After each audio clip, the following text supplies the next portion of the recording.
The broadcast is now starting. All attendees are in listen-only mode.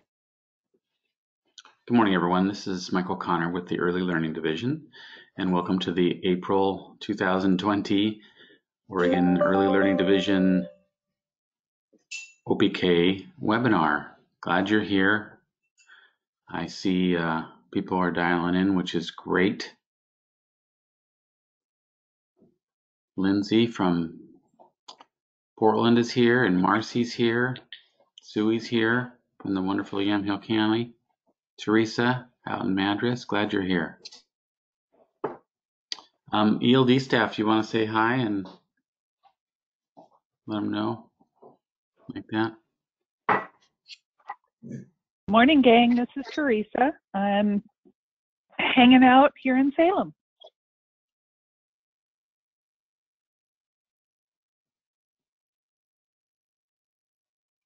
Hi, this is Gwen, and yeah, if you've had any other webinar meetings with me this week, this is where I've been. Seems like for 2 weeks and probably for a lot more. So good morning. I can hear now. Can you guys hear me as well? Sure can. Hi, Donna. Hi, Lindsay. Nice to see you. It's nice to see everybody. I miss you guys. Yeah, I got to see you recent. I mean, well, within a month, I guess. Yeah. I forgot to take my site visit with Teresa's program off my calendar, and it popped up yesterday, and I thought, oh, I'm supposed to be in Madras right now, seeing the wonderful staff and kids and families out there, and instead I'm looking at the window in my bedroom. I got a phone call from Enterprise, and my friend Jake at Enterprise said, are you coming today? And I said, oh, Jake, I forgot to cancel my Enterprise, my car. I'm not. I wish that I was, but I'm not. And he said, no, don't worry about it. I understand. But I was really funny. It was like, of all the things, I forgot to cancel the car. All right. Well, let's go ahead and get started. I'll fire up some stuff here if I can. If I have that capacity. No one can see my screen. Click to start screen sharing. I'm trying to do that. I am totally. Oh, waiting to view Teresa's screen. Hey, Teresa. Somehow you ended up with the power. Can you give it back? Oh, maybe I can. Change it to me. You should be able to. I did. I did it. It's just because I logged in first. All right. Well, we've already introduced ourselves. So let's get some updates on the public health emergency. Gwen's going to kick this off, but I'm sure we'll all have something to say. Gwen? Yeah, hi, thanks, and hello, everyone, and welcome back, I guess. If you were off for spring break, I know some of you were taking the week or had already scheduled the week, and many of you, I'm sure the health emergency altered a lot of plans, and have, so I know that it kind of disrupted many of probably what you were doing, and I wanted to always, make sure that we start our time together with an acknowledgement that as the health emergency has progressed, I think more and more people, more and more of us are impacted in various ways, either personally or professionally. So just want to, like I said, always make sure we have the space for recognizing that. And as we go through, our time together today, just, sort of weird sometimes to kind of do business as usual, but it's necessary. But also I didn't want that to feel in any way that it's disrespectful to what all of you might be experiencing yourselves. So just wanted to acknowledge that and thank you for being with us today. So, and I think later on, Michael and Lindsay will be asking to hear more about all the incredible work that all of you have continued to do, even with, the closures that you have. So we really want to recognize some of that and also learn from each other, because it's we're fortunate we get to hear from everything that's happening, but I'm not sure if all of you have the opportunity to hear from each other what you're doing. So definitely want to make sure that there's some space today for that as well. So I think, Michael, if you can go to the next slide, and then we'll kind of get people up to date on some things. And if you were out last week, apologize. There was probably came back to a lot of emails, probably, and things changing. If you started it, the week before spring break, and you started reading information that was sent out from the ELD, then by the end of last week, there was probably new information out there for you to read. So things have been moving very quickly. Wanting to make sure that you're all receiving all of the emails with all of the new documents, providing the guidance. But then also, if you haven't had a chance, everything is up on our ELD website.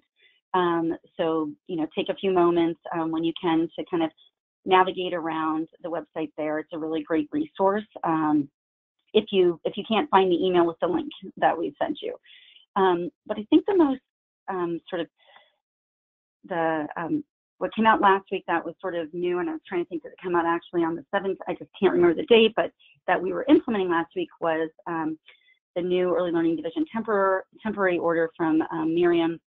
And in this order, it really, it was in response to, I should say, or implementing the governor's executive order 08012, which is the current executive order from our governor, and really, implementing then for childcare what that executive order meant. And so it's our second temp order, and this really said that all childcare needs to close unless that childcare facility is offering emergency childcare to first responders and other essential workers.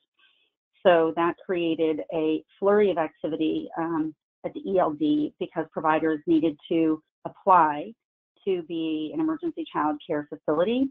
The deadline had been last Friday. We were overwhelmed with, by Friday, 1,000 responses, and they kept coming in over the weekend. So, we extended it, and then we were up to around 1,200. So the Office of Child Care is very, very busy right now processing all those applications. All those applications, once they're approved, or once an application is approved, the information is provided to the local child care resource and referral agency, put into the 211 system, so that families who work in a profession that's considered essential can call 211 and figure out where is emergency child care that they can access. One of the things that was kind of rumored out there, and it still might be, is that essential workers can receive emergency child care for free. That maybe some qualify for subsidized or other benefits that might make it at no cost to them, but that's not necessarily the case for all workers or for all types of care, especially the 0 to 5 care. I think that rumor, it wasn't necessarily it's not 100% not factual, because for school districts that are open for childcare for school-age children, is being offered to some families at no cost, because we're using the state school funds for to cover the cost of that childcare. So there is some free childcare out there, but it's not the only childcare that's available. So that was so that's what we're working on now. And then let's see. And then there have been some new guidance, or they went from guidance to actually requirements around the Oregon Health Authority's requirements for child care facilities who are operating emergency child care around sanitation, social distancing, group size, interactions of groups with other groups, meal preparation. So there's been a lot of new guidance also issued from the Oregon Health Authority. So I think all of you have access to that and all the different links.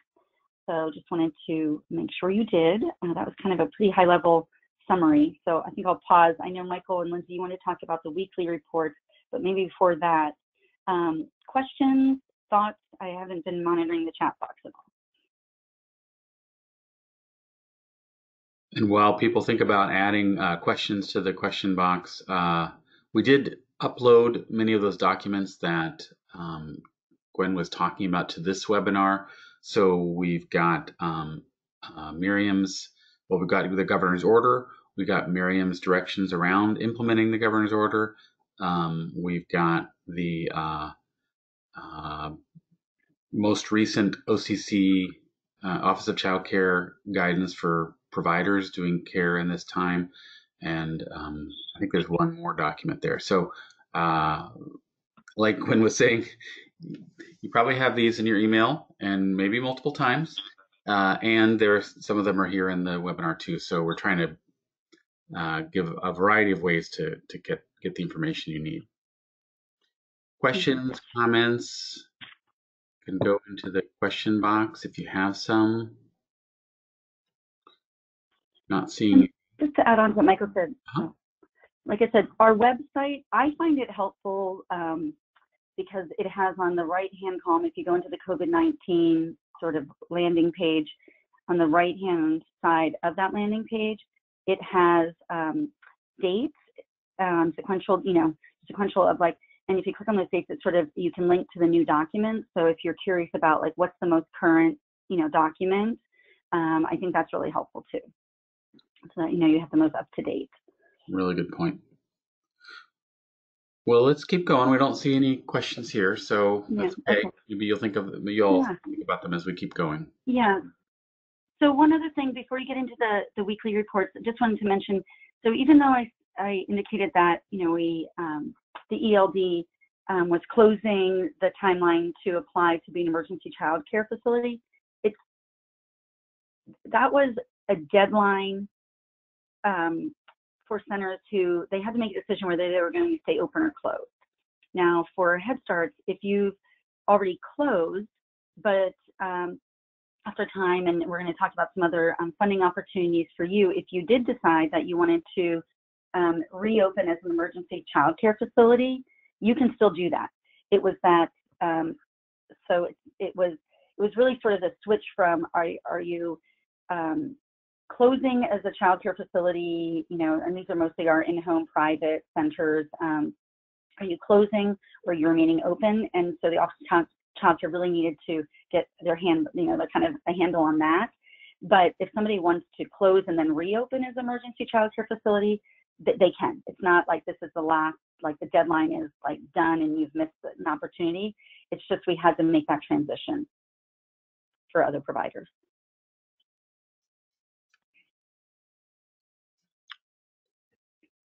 Okay, so does that mean we should talk about the weekly reports? Okay. Yeah. Great. Okay, Lindsay, you want to kick that off and let me know if you want me to click on that link or not. Yeah, maybe do that. You should click on that link. Right. So yesterday I sent an email out just to our OPK state-funded programs only because our Region 10 partners have asked all of our dually funded programs to send a weekly update, just kind of talking or speaking to the services that they're working to provide even while closed, or how you guys are engaging families. And so we've developed this smart sheet, which I really almost want everybody to fill it out now that I want everybody to have the work, but it's at the very bottom. I'm going to skip to the very bottom. Michael, will you go all the way down?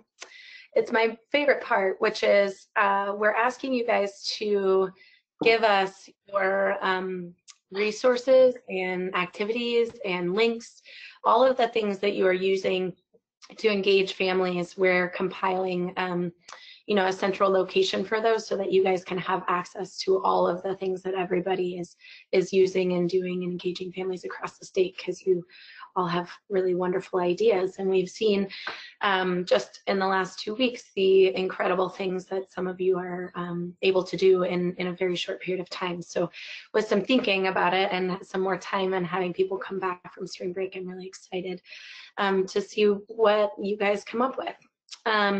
So also, Michael, will you scroll back to the top, please? Thank you. So we're not looking for you to be incredibly in-depth. We want to know how you're engaging families with education, family services, and health and mental health services. and then if you're providing any nutrition services. So I know several programs have continued to provide meals to their families and have thought about how to do, food drops to families and diapers and formula and so on. So not only how you're engaging them in their activities at home, but how are we supporting their kind of basic needs, and how are we checking in on their mental health as well. So that's pretty much all I've got. We're asking that requesting that you send it to us on Thursdays. That's just in line with what our Region 10 partners are doing, and trying to kind of just keep it in alignment so Michael and I can review all of these reports on Friday and check in with you guys if we feel like you need anything. There's also a space on that form to let us know if you need us, if there's some level of support that you're thinking about that that we can really engage in or think about or respond to. There's a space for that as well. And then you'll also see right at the very bottom right now, it's a how are you and how are your staff? Like Gwen said, we're trying to make sure that we create and leave space for everyone to kind of flow through this pandemic and have the full range of emotional responses to how our new normal is. And so we really want to check on you. So yeah, I think, Michael, do you have anything else that you would like to add? Julie Novakowski asked, is this for OPK only funded programs? So we know that you're doing something similar with Region 10. If you're interested in 1,000 extra credit points or a tote bag, we would welcome your, especially around the activities that you're doing with families, the great ideas that your staff has for engaging services. Our primary priority was for our state-only programs, but I'm sure we'll sell this. I know that Lindsay sent out the link for everybody. So Leslie asks, do you want to repeat things that we're continuing to do, or just new activities? I think it's somewhere in the middle, Leslie. It's probably like how you have with your teachers and lesson planning.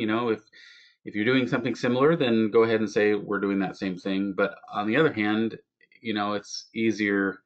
It's easy to forget that some of it is new or some of it has a wrinkle. And yeah, if you want to copy and paste from last week, that's great.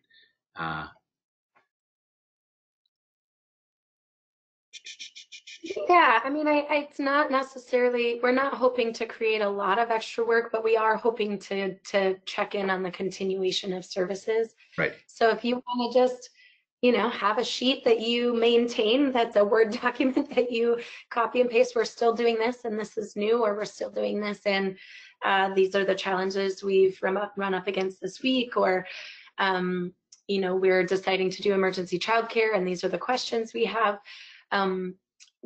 I think we don't know how things are going to shift and change. And what we've learned in the last 2 weeks is that what happened yesterday is maybe not what's happening today. And so in the nature of that, we really just, it's more just like, are you able to continue what you were doing last week? And if so, that's great. And is there anything new that's coming up for you? So that's what I would think too.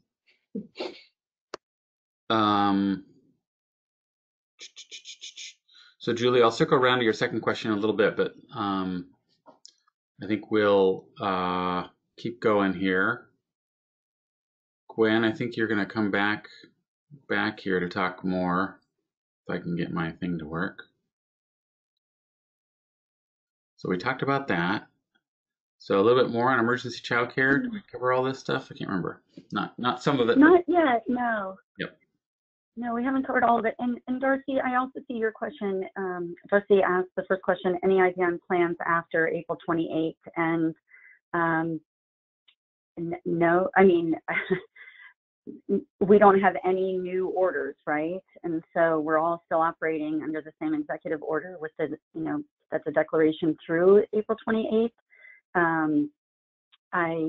Seems like from what I'm reading in the papers and, from all different places, it sounds like, our legislature might be, circling some wagons soon and doing some COVID-19 planning and different things. So more to come.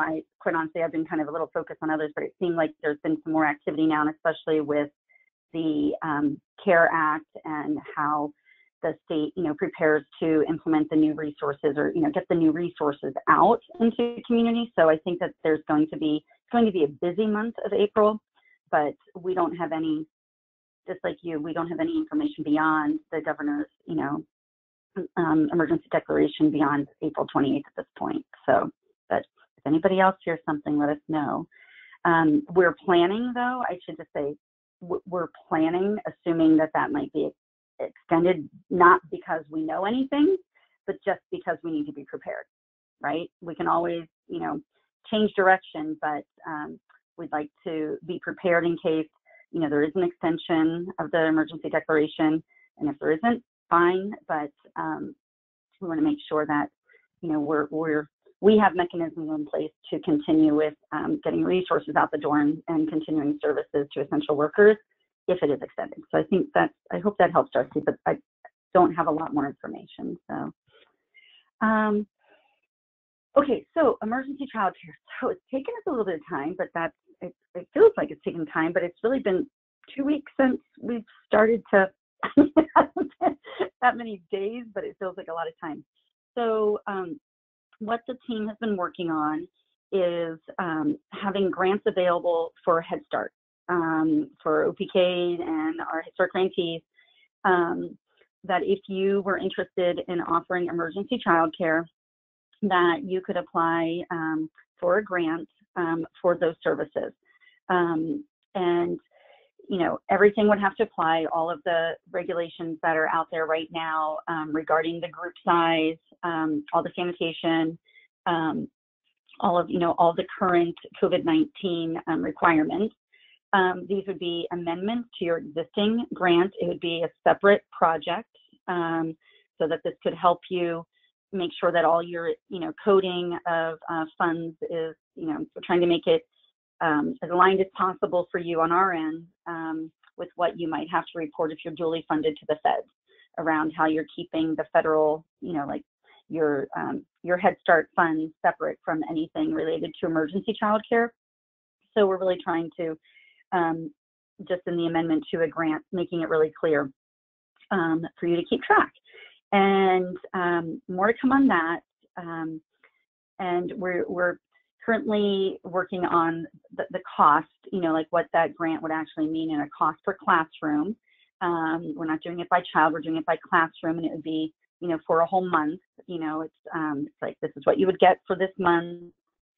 And if you continue to serve, a group of children or have a classroom open, then you would receive that funding for an additional month until, we no longer need emergency childcare. Michael's been working hard with Teresa on that. So I wanted to, anything from Michael or Teresa in regards to like how the grants are going, or like how the amendments are set up with the grants? Hi, this is Teresa. Currently, the amendments are, we do have someone working on this very good. Teresa, it's really hard for me to hear you. Hang on, Teresa, I'm sorry. It's really hard for me to hear you. I'm getting nods. So I'm not sure if there's a way for you to change your microphone setup. Well, can you hear me now? Yes, that's so much better. Is that better? Okay. It's more that I live in a house where my phone does not necessarily get the best reception all the time. So I got to just keep trying, but it's better than trying to run my microphone through Wi-Fi right now. So as long as you can hear me, Michael, I'm going to trust you to wave at me if you can't hear me. Thanks. So the grants, the amendments for the grants are sitting in procurement right now. We have someone who's made this a priority project, and she's very familiar with the funding because we're using CCDF funding for this project, which is very helpful because they have also put in some emergency provisions around that funding that is helping make this a much easier piece to do. So the work is there. It will have to go to DOJ, but again, everyone's trying to process emergency things quickly. So we should have more information. I'm hoping, this is Wednesday, so I'm hoping by Friday because everyone wants to get this done fast. What I do need from programs, some of you have already sent me your applications that you sent to the Office of Child Care for emergency child care. If you are an OPK program that is planning on doing emergency child care and you have sent an application in, I would love to have a copy of that. Plus, I need some information that I asked for earlier this week in an email regarding your DUNS number, which is a international number from Dun & Bradstreet, double checking your federal tax ID and your federal indirect. And these are the things we need because if you are going to do this piece, this is federal money. So we have to do things a little differently with the funding piece of it. And that, I think, covers everything I know at the moment. Unless, Gwen, you or Michael or Lindsay can think of something that I missed, or if anyone out there has a question. I think the only part that got garbled at the beginning maybe was that these are amendments to your current grant, and with a different funding source and a very short statement of work that basically says follow the guidance that then we reference and we will be providing. So, I mean, relatively speaking, a short statement of work. Right, and it is a separate project, so as not to intertwine it with your OPK work at this point.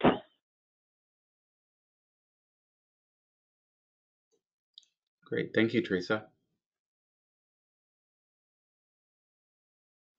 The only other thing I wanted to add into that is we talked about, that the grants are going to be available, or amendments, I should say. Michael and other program unit team members are working on developing the guidance that would go along with the project.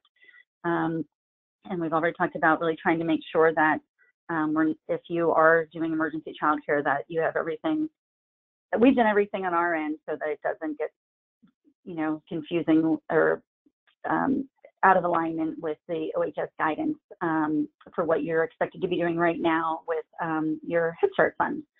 The other piece, though, is Lindsay has worked really hard on making sure that there are available classroom setups. So we've ordered 50 classroom setups. Most of them are infant and toddler setups, and we do have 10 preschool setups. These are brand new whole classroom setups. And I want to do a shout out to those Head Starts who have allowed us to store them, or hopefully you'll be able to use them for the emergency child care, and then who knows beyond that. But the reason we went ahead and purchased some emergency child care classroom setups was recognizing that you might have a lot of like preschool classrooms, but maybe you don't have infant toddler classrooms, and that might be what's needed in your community. So we wanted to make sure that we had flexibility in kind of what age groups we were able to serve. These classroom setups, initially we thought that they would, mostly be used by Head Starts who are offering emergency child care, but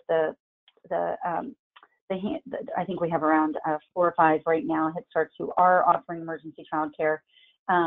Didn't necessarily need the setup, some did, so we have a lot available. So we have opened it up to a larger group of emergency care providers, but I just wanted to let you know that if that was one of the reasons you were not wanting to open, or you're like, now that you might know what the need is in your community, they are available to you. So we're hoping that helps if that was a barrier. And hats off to Lindsay, a lot of work. Getting 50 classrooms delivered before delivery systems were out of California were shut down. So thank you. And thank you to those Head Starts who are willing to help us. We need quickly to have a place for receiving them. I think that's it on emergency child care, unless there were questions in the chat box.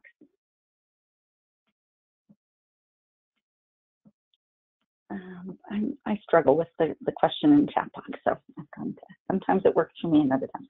So this is another big part of the work that is now started coming to us. I think all of you have been invited, and if not, let us know. We can forward you an invitation that came out from, I believe, Region 10. Renee probably sent it to you. Like I said, if you're just trying to dig out of your emails, I believe the invitation came from Renee from Region 12 for a meeting today that the Office of Head Start it's a Q&A for all of you in regard to the guidance that has been issued from the Office of Head Start, but also I think there will be some discussion around the funds that are part of the CARE Act.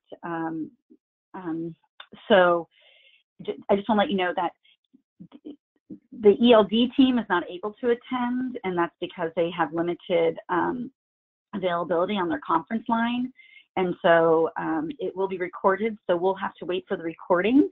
So we encourage you to ask really excellent questions, as you always do, but we unfortunately will not be able to join you on that call. We're sad about that, but we'll get the recording as soon as possible.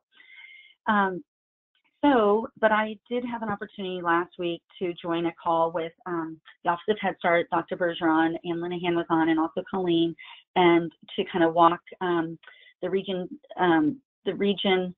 managers. So Kathy from Region 10 was on the call, and also the collab directors were invited to join the call. So Dr. Bergeron kind of walked through the $750 million that will be distributed to Head Start grantees as part of the CARE Act. And $500 million of those funds will be for summer programming. So there is sort of an anticipation, expectation that, you know, hopefully we will be able to open doors back up to children and families at our centers, you know, by summer. And so really the priority was for children who are transitioning into kindergarten, making sure that they have an opportunity to sort of make up some lost time due to the closures that we've had this spring. So that was, I think the priority was really focused on sort of children transitioning into kindergarten, making sure that they're really ready for that, and that the families are prepared, the children are prepared. But I didn't hear that there was limitations on the age group, but it seemed like that was the focus of the summer programming. And then the other $250 million is for COVID-19 related expenses. This was explained to me as sort of like reimbursements that for expenses that grantees might be experiencing now as they're responding in their community and with their families around COVID-19. This was a little bit tricky for me. I talked to Donna about it yesterday. It's like, it's really hard to know like how to get reimbursed if you don't have money up front that you can't use for things. So I think that's some good questions. I'll let all of you kind of, once you hear the information today in more detail from the Office of Head Start, you know, how you might be thinking about using these funds in support of capturing, like I said, any reimbursements for COVID-19 related expenses that you're incurring right now, or starting to think about opening up your doors for summer programming. So that's more to come, I'm sure. So we just wanted to give you a little bit, knowing that you have that call today. Not sure how many of you have had a chance to be following all of this if you were off last week.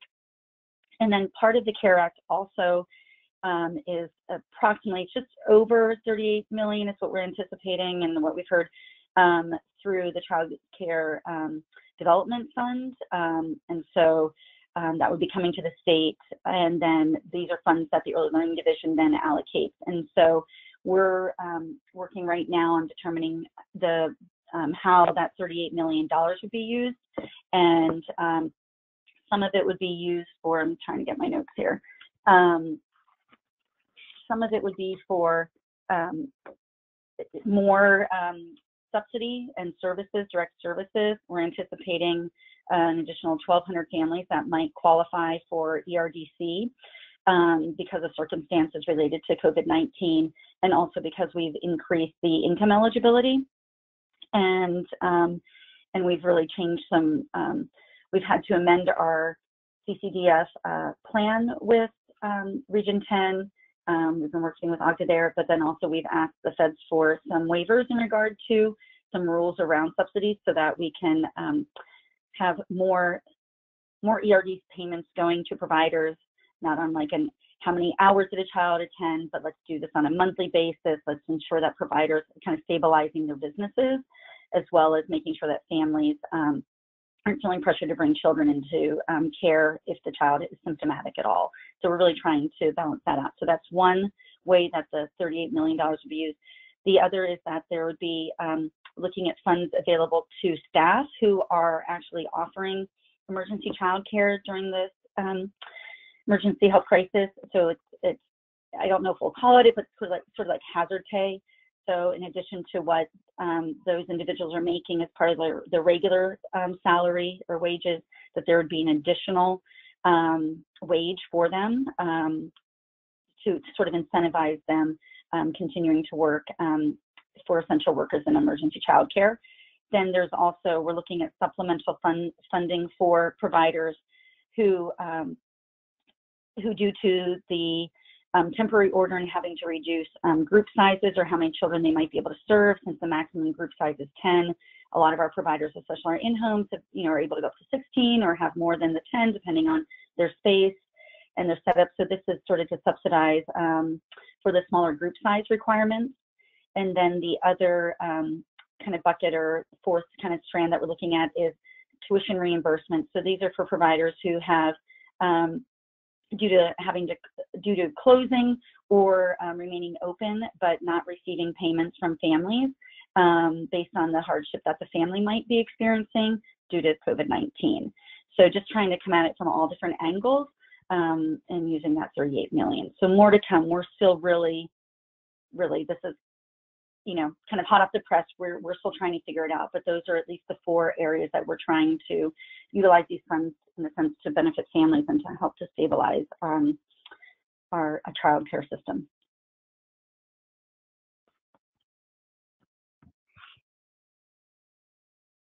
So questions, and I like I said, I don't know. There are a few that questions was a lot. I tried to answer. Okay. Apparently, they've opened up the webinar at 11 today to more attendees, although they're not going to be recording it.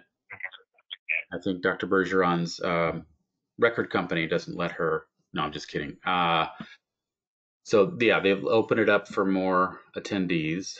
Thank you, Pam, Julie, Sean, and Michelle. Hi, Michelle. Good to see you, or good to have you here.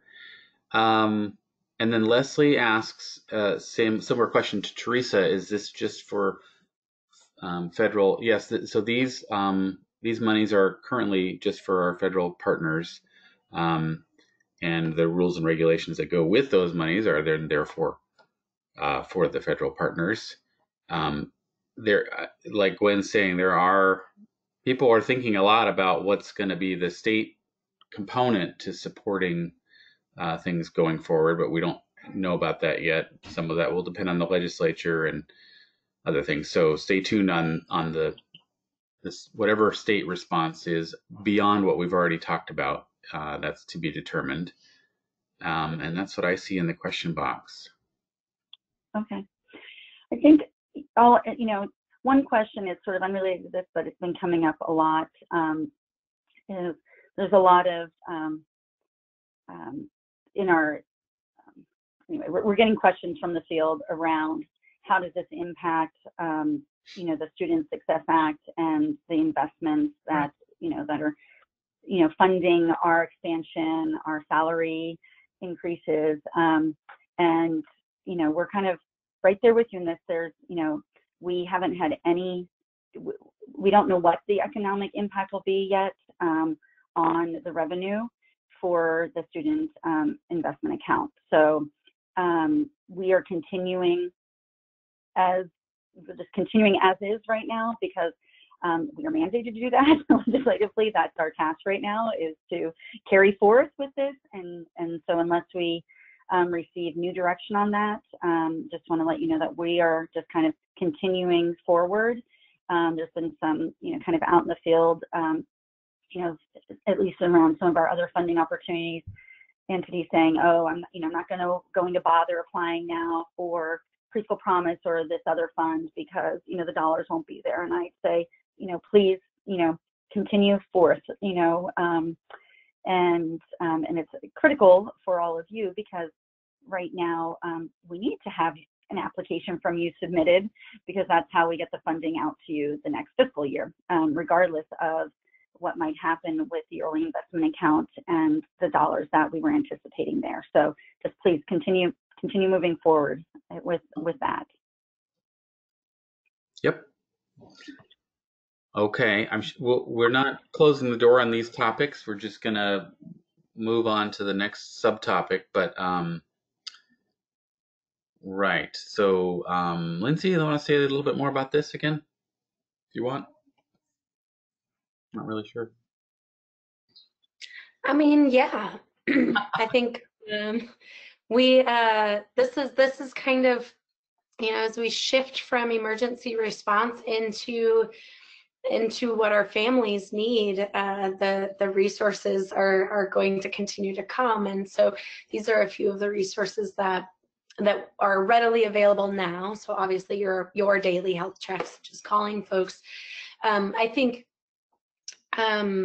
anybody who's problem solved how to get confidential information to folks who are supposed to be calling families who don't have access to Child Plus, or like those sort of things. I know that that's been a big challenge for families or for teachers who don't have access to their children's information at home.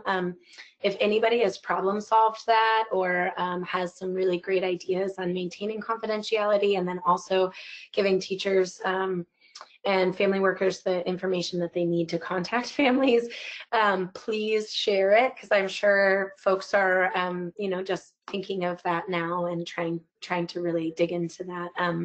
Hey, one thing about that, Lindsay, if you're really stuck, you could reach out to us, because we do have secure file transfer. So if you're feeling like you've got somebody you can't get them the information to contact their families in a secure way, we could help. So that's one thing we could do to help. And then Vroom is I know that a lot of folks have been using Vroom already, so thank you for utilizing that resource. They're working really hard to make sure that they continue to update their resources as well. Ready Rosie is a family engagement platform that TS Gold is interested in talking with us about. If folks, I know they did a presentation with us last year maybe at Eagle Crest, I believe, and I was pretty impressed by it. I know other people were kind of impressed by it. So if you remember that presentation and you're interested, let us know. Check it out on your on your own with TS Gold, and then the weekly report resources, and we'll figure out a way to get those in a central location. We'll work with Teresa and whoever powers that be who know technology. We'll work with them as well, communications. And then there's TS Gold has been sending us quite a bit of activities and learning games, and they've been really thinking about it, which has been really nice. So they have several things that are online. So as we continue to compile, and as Michael and I, as our tasks begin to shift towards supporting these things, we'll do some research and find some cool stuff. Also, a few things that I've heard that are really cool is there's several programs who've created their own Facebook pages for specific classrooms that are closed only for those folks who are enrolled in that classroom, and teachers are recording themselves reading stories or doing yoga. I think that might have been Suzanne's program, but I've heard some really good things coming out of a lot of programs. And so when we start to get bogged down by the stress and anxiety of kind of what's happening, or maybe just being stuck in the house with all of our family members or alone, this is the stuff that really provides me with a lot of joy and happiness and pride in our programs. Of you guys are doing this and thinking about it, and really excited to kind of dive into it. So thank you, and continue forth, and I'm happy to help. Thank you, Lindsay. Perfect. I'm going to keep going, but we can always swing back if people think of something they haven't thought of yet. But wait, we should have some survey time music, but we don't. But anyway, we've got a quick poll because as we're thinking about the cadence of this meeting, how often we meet, we wanted to check in with you. There's a lot going on. You have a lot going on. We're not trying to create more meetings for the sake of more meetings, but we really wanted to kind of check the pulse of the group and see is a monthly the right amount. So let me launch a little poll here. And here comes the poll. And you can see the poll. It says, should we do monthly or should we try twice a month or should we meet more often? And we're collecting responses. It's like a democracy, except we're going to decide. No, I'm just kidding. No, we're really interested in what you think. So, yeah, I'll give you another few seconds here for your. It's a tight race. 68 have voted. We're trying to get over 75. 30 seconds, and there we go. I'm going to close the poll, and I'm going to share the poll, and that's what the answer is. So kind of a mixed bag, with more a plurality saying let's meet a little more frequently. So we will take that under advisement and confer and get back to you all quickly on. I suppose there is every 3 weeks, there's some varieties, but we'll take a look and get back to you all, and appreciate you all helping us think about that. I definitely miss seeing you all this week. This is supposed to be a week where we're gathered and having meetings and then really important stuff like conversations in the hallway. So thank you, appreciate it, and we'll keep going here. I have to learn how to I have to hide the poll now. There we go. I did it. Wow, that was great. Okay, let's keep going. A quick word around expansion and enhancements. There's plenty more on the FAQ, and there's plenty more that we're trying to send out. But we wanted to do some clarifications around the salary guidelines. The salary guidelines that were adopted by the Early Learning Council, and well, I would say it doesn't have to be bad to get better. And this table is about to get better because we're going to clarify just a couple of things for you. First of all, to clarify what we meant there, we meant program year. We meant, so as you think about what the minimum salaries are for the target, which is where we're trying to get as a field, the average salary is we want it to be around what the target says, but the minimums are what we have to meet right away. And we said annual in that gray column, but we really meant program year or 10 months because that's about how long we run and that's about how long schools run. 10 months is obviously not a particularly precise number, and that's for a reason. We don't actually have, well, we didn't choose to get into the super, super deep weeds on how many hours different kindergarten teachers make and so forth. So as you can see from the table, we kept things to round numbers because we're trying to provide guidance and set some reasonable planning targets and minimums. So when you're thinking about what that column in minimum salary means, it means our program year. And now the question then comes up, well, what if you go year round? What if you've got an early head start that operates all year, or you've got some cool model that's full day, full year? Then you would default to the hourly figure. So the hourly would guide you. And then we recognize that there is a bit of a mismatch between how we think about things and how licensing thinks about things and how the Oregon Registry thinks about things. So this probably never happens to you, but we have different regulatory schemes and they don't always align perfectly. So, we don't typically have teachers with CDAs unless they're getting a waiver and they're on their way. So the point here is, one, we recognize that CDA and level 8 are not the same. So we just want to acknowledge that, and that comes from licensing. And we're not tackling that problem right now.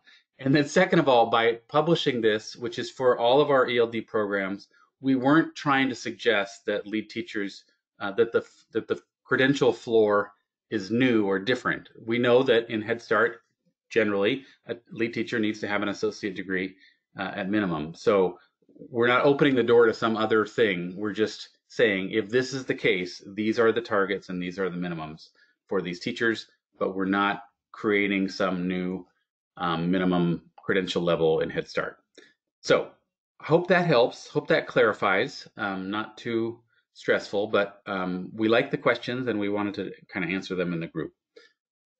Don't see any questions about that, but if you have questions about that, Lindsay and I are totally available to help talk through how you're planning to implement the salary guidelines. We like math problems. We like being a sounding board. We like trying to ask questions that maybe nobody in your group thought of. You know, we can't advise you on how to do it, but we can try to give you assistance on how to do it.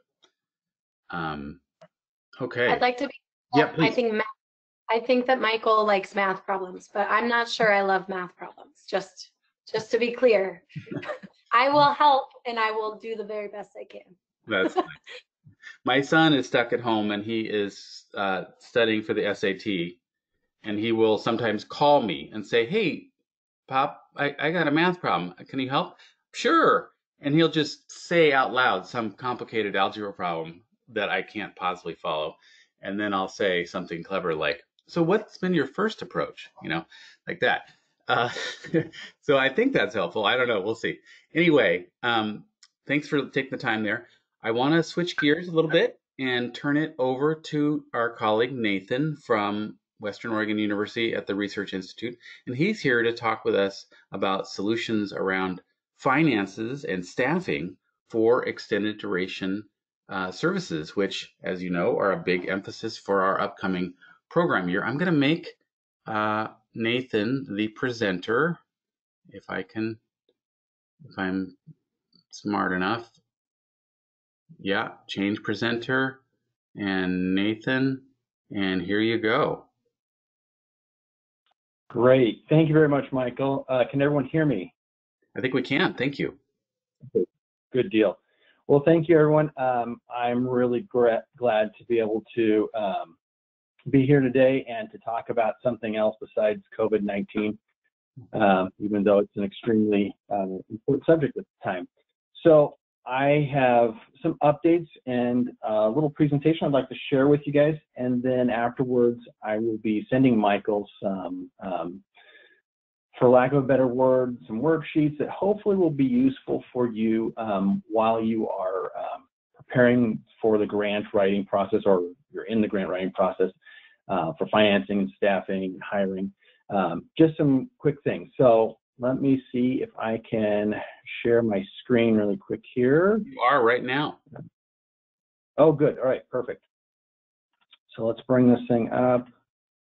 All right, so is everyone able to see the presentation? Yeah, it looks great, Nathan. Thank you. Okay, great.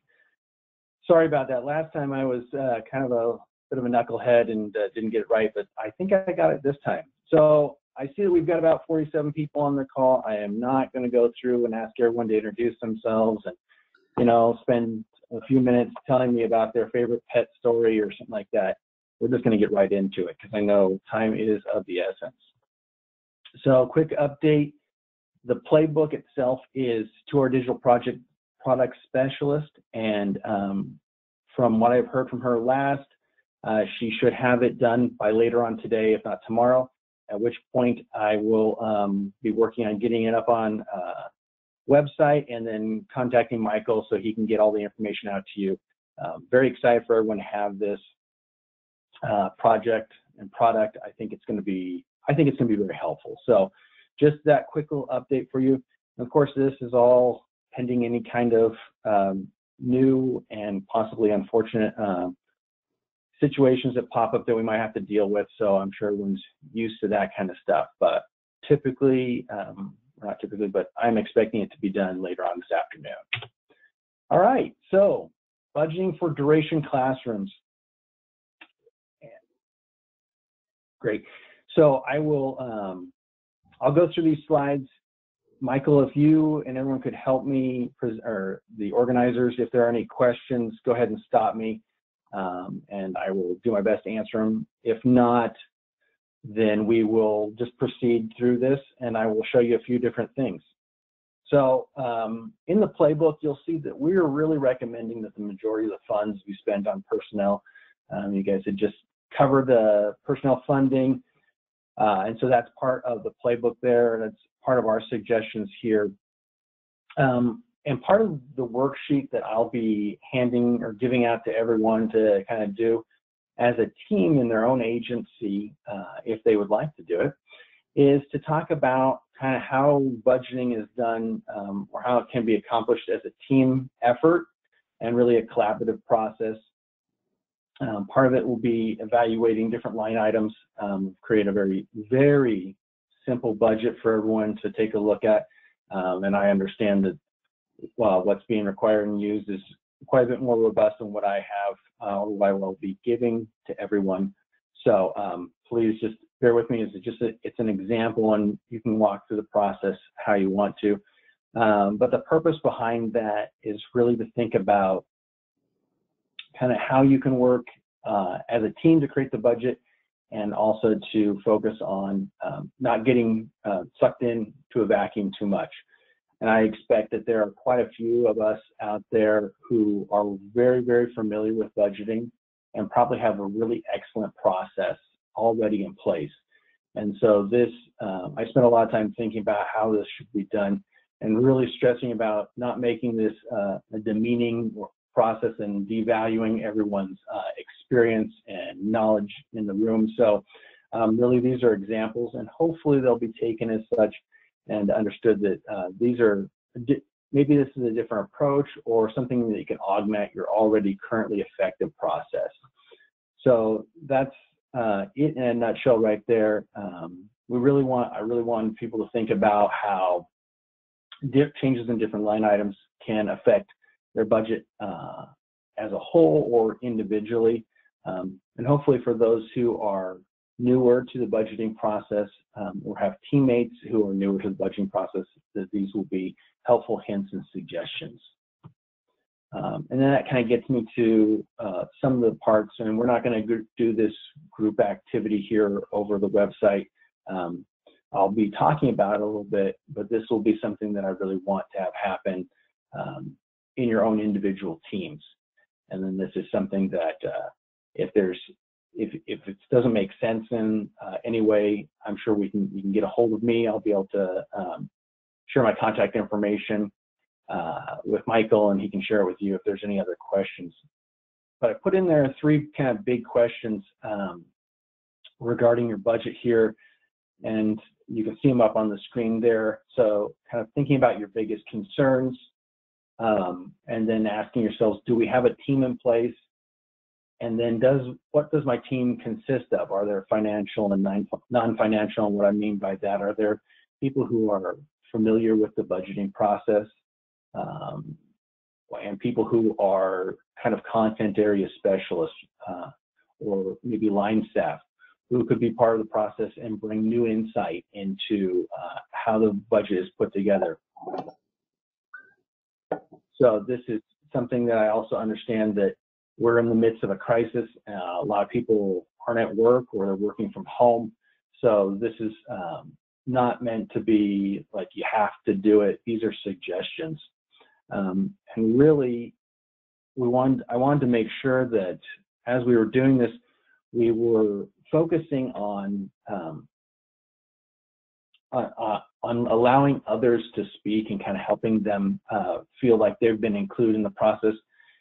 And I found that as that's happened in my own experience working in Head Start or here at Western Oregon University at the Research Institute, that when we've included persons with diverse kind of backgrounds and opinions, and even backgrounds that are not related to maybe a project specifically that we have that we're working on, I found that this has been extremely helpful in getting a really high quality product out to the public and out to our funders, because they add insight that, for lack of better words, when we're deep into the weeds, that maybe we don't see it. So kind of taking a step back and helping to walk through and explain what's going on can really help us to think about, are we covering all of our bases, and are we really making sure that we get everything there. I do want to recognize, though, that probably the majority of the directors and possibly other leadership staff will have written into their job assignments and duties as you're in charge of creating the budget. And I don't want to devalue that. I'm not trying to say that you're delegating out or like shirking your responsibilities, just to help others kind of be part of that process. And so really that's what I'm trying to say ultimately. I understand that there are. Hey, Nathan? I'm sorry. Go ahead. Yeah, just one comment about that is that part of from the extended duration pilot, you know, we had some staff, there was a spectrum of how much staff were kind of invested and bought into the extended duration model, especially when it was new. And so part of this comes from our understanding of, well, for programs where there was kind of top to bottom buy-in for extended duration, what happened to set that up? And so both around budgeting and staffing, when people were able to participate and contribute ideas and see the process in a transparent way for the creation of budgets and staffing models for extended duration, then the buy-in and the enthusiasm was there. And on the contrary wise, when not, then not. So that's our hope for you, is that as you get ready to implement this, we had less worries from staff about, well, why is it that the staffing is like this, or why is it that the budgeting is like this? Because they saw the process of developing the budget and the staffing for extended duration along the way. They had a chance to contribute and make corrections and give input and so forth. So there's a little context for why we're talking about this. Thank you, Michael. Yeah, I appreciate that a lot. And that really is what I was trying to get at here, is the creation of this buy-in, these teams. If this hasn't been something that you've done in your agency, kind of working with line staff or others who aren't typically involved in the budgeting process, this is really what we want to get started here. This buy-in is extremely important, and it helps the whole process flow better and creates a better product in the end. So thank you, Michael, very much. Yeah, so that's a budget activity, and I'll share my screen again, or I'll switch out of this after I'm done with the presentation. I'll show you just the worksheet kind of generally and kind of go through it when I'm done with this. So that's kind of the budgeting, one part of the budgeting too. I did want to share also this example schedule that I just put together. And again, this is kind of a really basic schedule. It covers a duration day with the different activities that can be in there. And I added this schedule in there because it's helpful, again, for buy-in purposes, to have teaching staff involved, especially as you're creating budgets, and then when you're doing staffing and scheduling, to see that there are kind of different ways to make sure that we're taking into account, like, all right, well, aren't we going to have more increased costs? Well, yeah, in some aspects, the classroom materials might increase a little bit, but with the schedule, kind of the example or sample schedule we have here, really in duration classrooms, you're not really going to see that much of an increase in material costs, and that's why we're talking about kind of a cost increase for personnel, for professional development, and really kind of planning those activities out throughout for the whole year, so that something doesn't catch you off guard, which I'm sure never happens, and because you're all professionals, that's just something that we wanted to think about. And so this really kind of, for example, this schedule right here that we put together obviously isn't what I have typically seen in Head Start classrooms, which are quite a bit more detailed. 15 minutes for this activity, then a transition, then another transition, and then another allotted amount of time. And with duration classes, really, we want to get away from the idea that we need to be kind of moving and transitioning through each one of these activities as quickly as possible, in light of many people will be coming from a part-day classroom. What we've seen in the pilot that they had, those who were staffing the duration pilot classrooms came from part-day classrooms, or they came from maybe even an agency got kind of poached them from a grade school, and so they had kindergarten experience, but mainly the part day, and so they were really used to moving quickly through each activity. Kind of lots of short transitions, and what we want to try to do is kind of remove it as many as possible of those transitions and be able to focus on opportunities for extended play, extended learning for the children, and factoring in, or excuse me, not factoring in, but eliminating, like I said, just having so many transitions that the day becomes a nonstop waiting in line to go to the next activity, but is more of a smoothly moving through a day. And this can be difficult to obtain, I know, in the observations that I did for the pilot program and speaking with the teachers. It took them a while to really get their feet underneath them and understand, like, oh, I have a lot of time, and it's okay to not be moving through things, and really having each one of them very like, okay, we're doing this now, and then moving on to this, allowing the children to have that kind of freedom and autonomy. So I just wanted to show this schedule, or one very similar to it, will be in the playbook, so you can take a look at it Right. there. And just quickly, one of the things we definitely saw was that number of transitions was a key factor in kids learning and in teacher-child interactions. So in classrooms where transitions were minimized, we were able to find kids doing more learning and teachers providing higher quality interactions with their kids.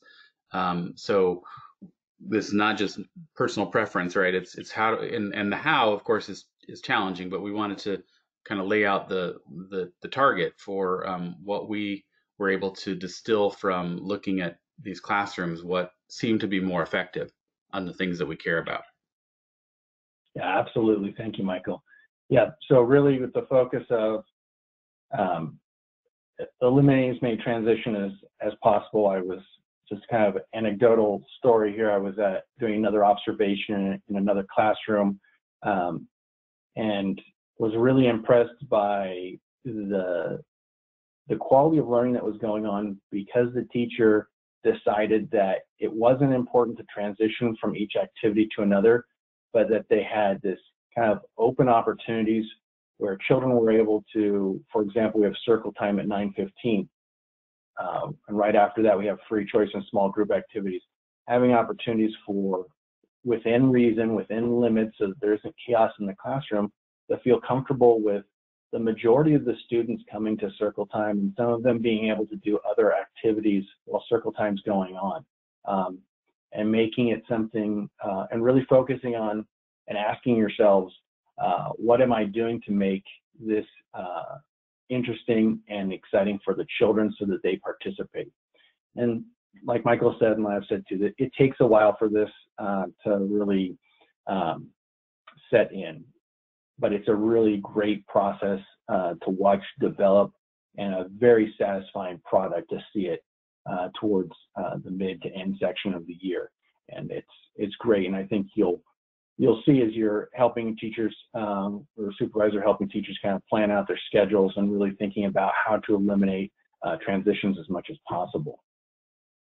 So that's kind of, I know scheduling doesn't typically seem like a budgeting issue, but I wanted to put in there as something that it can affect the budget, and in the spirit of openness, being able to see, like, oh yeah, that the afternoon, there is going to be times when the children are resting. That's going to be kind of a requirement. There's going to be a lunch and a snack and those things that are going to kind of eat up some of the afternoon time, and then making choices to say, okay, well, where are we going to put, where are we going to spend costs on classroom materials, and then that can be something that the classroom staff then decide. All right, so I'm going to transition a little bit unless there's any other questions. Michael, did you have anything? I don't see any. I don't either. Keep going. Yeah, that's great. Great. So the next part that just kind of talking about here, the hiring process. And this is, I would say, the most challenging that I have found in my experience working at Head Start. I was a program manager at a Head Start here in Willamette Valley. And it was challenging to find teaching qualified and teaching staff. And it will be a challenge continuing. I think it's always that way. But I wanted to ask the questions, and this will be what's on the worksheet. Well, if this has been a challenge, what have you done differently to improve this issue? And really asking and challenging yourselves. And again, this was meant to not be demeaning in any way or lessen the difficulty of hiring, but just to help us think about, if we've been doing similar things, what can we do different to possibly change that? And so the next question then to discuss at your leadership team and with other staff is, what other strategies, have there been any successful strategies, and can we build on that? And this is where I would like to stress the idea of reaching out to other directors who are in kind of similar geographic and demographic areas of the state and asking them, what have you done? We've tried this, so we'd like to see what we can do. If there's any, but maybe we can implement some of those ideas. And so just some ideas that I have had in the past is kind of my job as program manager. A big portion of it was to help in the hiring and recruitment of staff in my previous agency that I worked at. And one of the things that I found to be effective, and this is just a few hints, definitely going out to different local and regional job fairs. I started going to Oregon State University's job fairs and kind of talking to seniors and their early education programs there, to talk to them about teaching in Head Starts. So I felt that was an effective strategy to kind of get our agency's name out there. And then I know Western Oregon University, where I work, has job fairs for seniors. So really kind of talking to local universities, community colleges about that, if that's something in your area. Another really effective strategy that I found, and this was quite time consuming, but paid a lot of dividends. We ended up partnering with the DHS Self-Sufficiency Office and a local nonprofit here in our area, Shangri-La, and hired volunteers to work in our classrooms to help reduce ratios and to help with out-of-class activities, really. And we ended up interviewing probably 150 candidates and hiring probably 50 of them to start with. And we dealt with a lot of attrition. Many of them didn't show up for work, or it wasn't a right fit for them. And it's just part of life when you go and hire that many people and you're kind of moving through the interview process quickly. But the moral of the story was we did end up hiring full-time, several of them to be assistants. And it's been several years now since I did this. So I believe we hired at least one teacher out of that pool. And some of them were Head Start parents who were in the self-sufficiency program.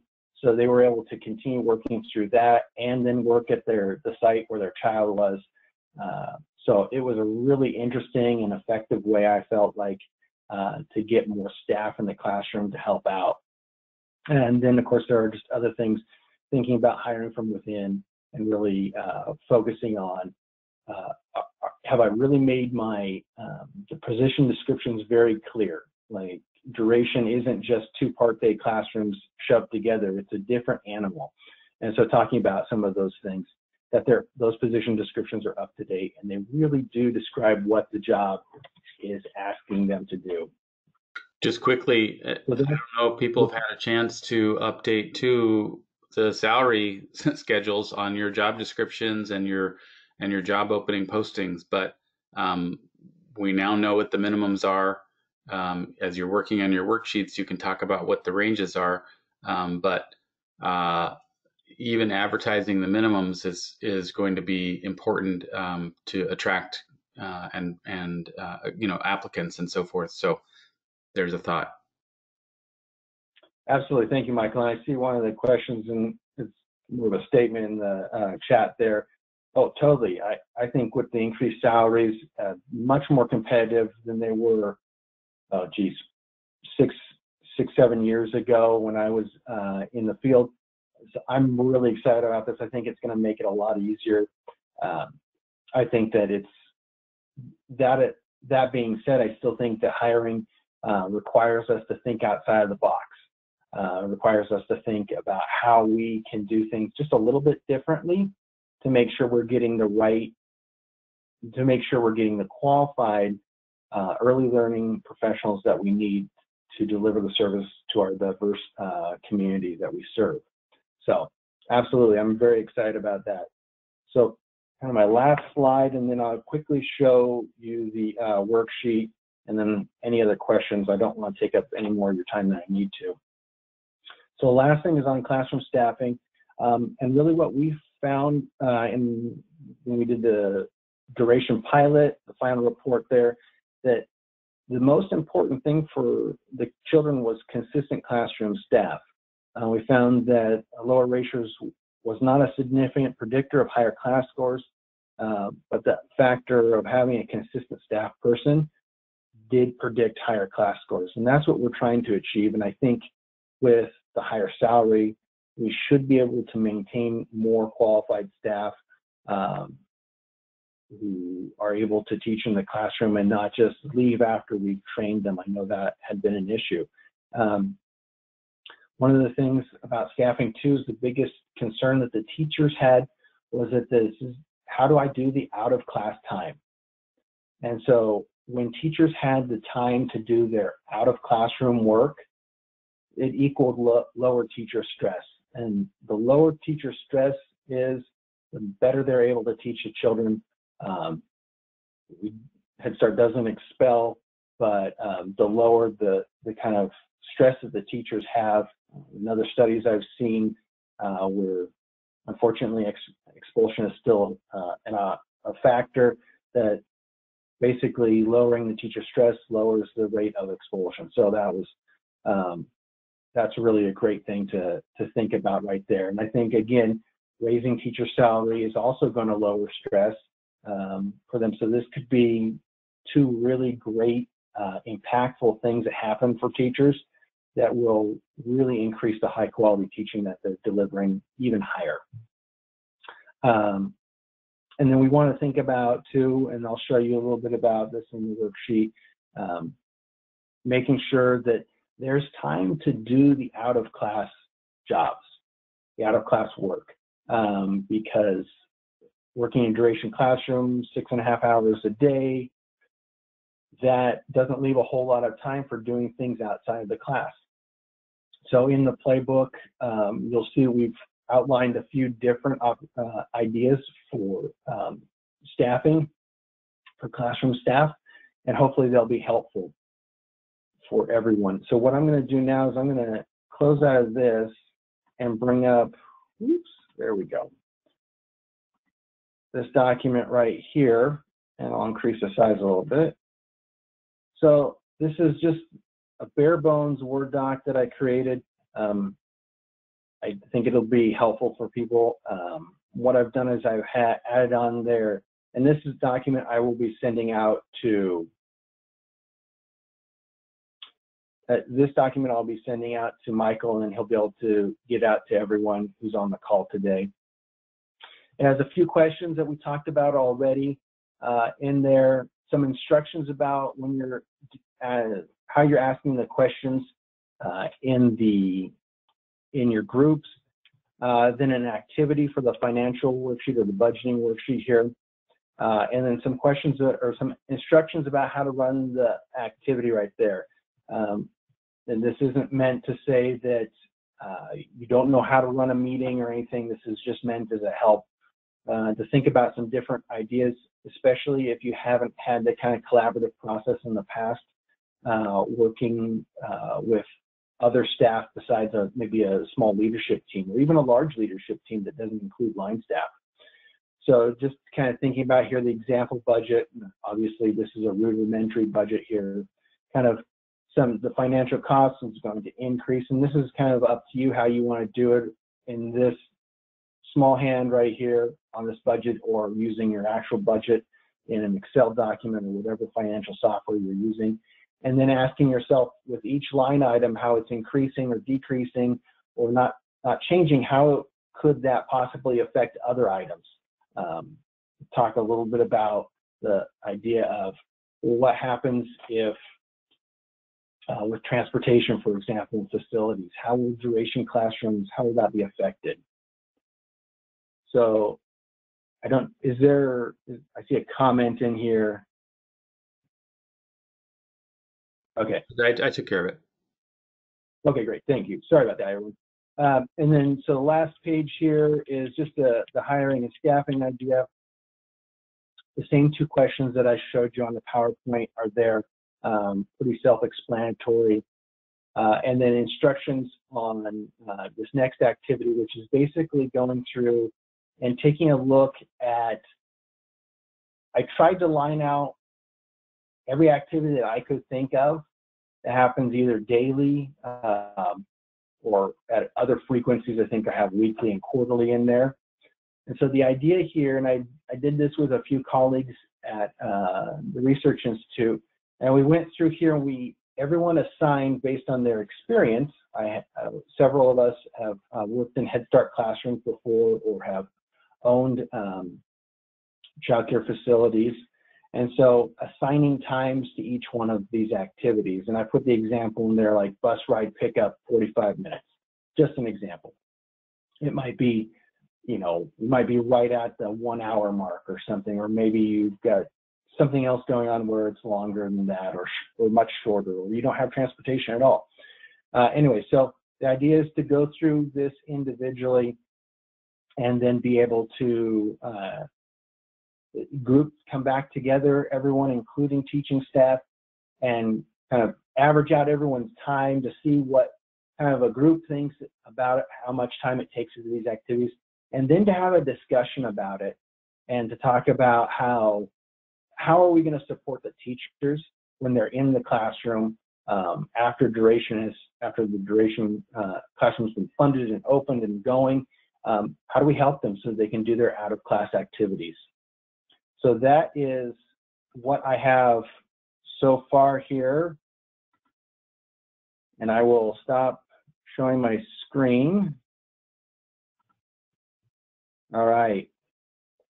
So that's what I have for you all today. Any questions, or Michael, any comments that you have? No, I don't right now. I'll look in the chat box, but in the question box. But I really appreciate sort of talking through some best practices and giving some people maybe a little bit of a different take on how they can do some planning. And I really appreciate the emphasis on collaborative decision making, whether it's education goals or budgets or staffing patterns. That collaboration is the heart of what makes things well. And like you said, none of this is intended as a criticism of what's going on. It's just a friendly reminder and some tools to help people be successful. Appreciate all the questions, Darcy. I tried to answer there's other answers probably, but that collaborative decision making about, well, what does what time outside of the classroom is needed, and how do we decide that, and how do we help people prioritize?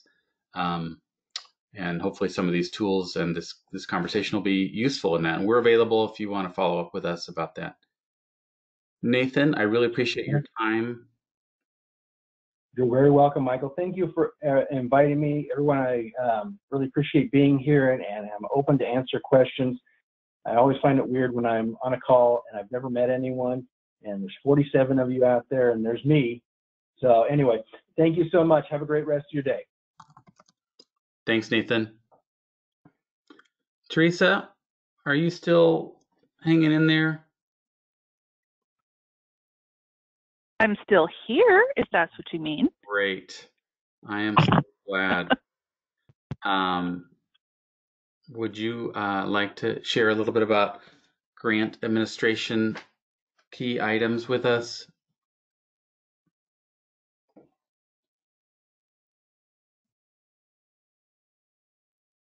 She was here. Don't hear her. Yeah, that's what happens when you hit mute instead of unmute while you're in the middle of talking. No one's ever done that before, Teresa. No, I know. I'm unique. So I want to thank you all for being consistent in your drawdowns. Instead of doing panic drawdowns, it's been very helpful. So I appreciate that. I hope it's partly because we've communicated that you are to continue doing your work as best you can. Also, I'm going to be reviewing expenditure reporting for the last 2 quarters. That would be June through September and October through December. I know that this was a new thing for everyone. I also know that some of that information is missing. So I will be contacting programs to answer questions or to find out where you are in getting some of this reporting done. It's going to be definitely a on-time requirement during the next grant cycle. So we want you to get used to this now. Let's get all your questions out of the way so that we can be up and rolling for the new program year. Mm-hmm. In addition, please, if you haven't already, please respond to my request for information on federal IDs, DUNS numbers. I believe I mentioned that earlier. Whether what your federal indirect is, if you have one, and also if you are going to be providing emergency care, and if I can get those applications. It's going to help me in a number of areas that I'm working on. I know we've inundated you with surveys on all of this, so I apologize for asking one more time, but it is, it's getting to where the information's in so many places that I just need to kind of have it collected so that I can help you guys with this narrow scope of work. And also if things change and the need grows, if I have a way to know who's doing what, who's available to do more, it will help the entire team work with you down the road.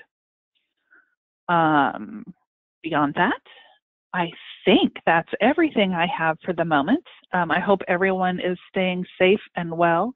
And from everything I'm hearing from programs, it sounds like you are working hard to do the best you can in this situation. So from where I sit, I'm really impressed with everyone. Thank you, Teresa. We've been together for almost 90 minutes now, so I want to thank everyone. And unless Lindsay or Gwen have additions. I just wanted to, I don't know if everyone has the option to review what's in the question and chat log, but there was a lot of great information there. So I'm hoping that, and it's more a question for Michael Lindsay, is that captured as part of what gets sent back out with the recording? Is that all good? Because there were some really great ideas in there. So just want to make sure. Thank you. Yeah. I'm just not sure if everyone can read. I know I struggle. I figured out today I did do a nice job opening up my question box bigger, so that was great. But I do recognize that some individuals are probably not online. They might just be calling in listening. So I'm not sure if that's the case, but I just wanted to make sure if there was a way that we could capture that information from, you know, more of a professional learning community. There's some good stuff in there. Mm-hmm. Okay, thank you. All right, so our currently scheduled next time to meet is in a month on the first Wednesday of May. However, we're going to take under advisement the poll results and be in touch about that. We'll be sending out the materials from Nathan to help in planning around budgeting and staffing. And we'll also be, remind me, what else are we sent out the link I sent out the Smart Sheet link to all providers, so if folks want to fill it out and get their 1,000 points of extra credit are welcome to do so. And then I also sent out the link to the Dr. Bergeron's talk today. So some of our OPK onlys expressed interest in listening, and now that there's no limit, I just sent the link out for registration to that. So look in your emails, there's things there. All right. Thank you all for your kind attention. I know you're all very busy. We really appreciate the chance to check in, and we'll be in touch. See you soon. Talk to you sooner. Bye, everyone. Thanks. Bye, everyone. Bye. Donna, was that you? That was me saying goodbye. Okay, thanks, Bye, Donna. Donna. Appreciate it.